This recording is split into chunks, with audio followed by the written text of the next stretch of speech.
જો creative artist બનવું હશે તો ચોરી કરવી પડશે. રૂકો જરા, સબર કરો. Hello guys, welcome to day 14 of being creative. As નાનપણથી જ આપણને શીખવવામાં આવે છે કે don't copy, it is a bad thing. અને આપણે એ વસ્તુને પ્રામાણિકતા અને ઓનેસ્ટી સાથે જોડી દઈએ છીએ. પણ in real world great artist are always a thief. એ ભાઈ, તમને ઓલું શાહરૂખ ખાનનું મૂવી યાદ છે, બાઝીગર? જોરદાર એક્ટિંગ, શાનદાર મ્યુઝિક અને સસ્પેન્સ કિલર સ્ટોરી.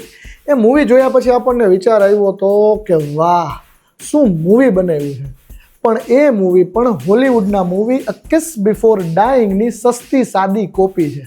પણ તેમ છતાં બાઝીગર મૂવી વોઝ બ્લોકબસ્ટર. શું કામ?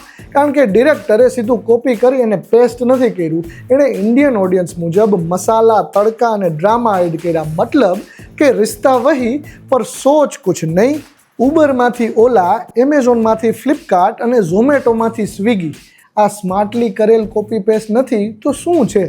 અને જો મોટા લોકો કોપી કરીને સક્સેસફુલ થઈ શકતા હોય તો તને શું દખ પડે મારા ભાઈ?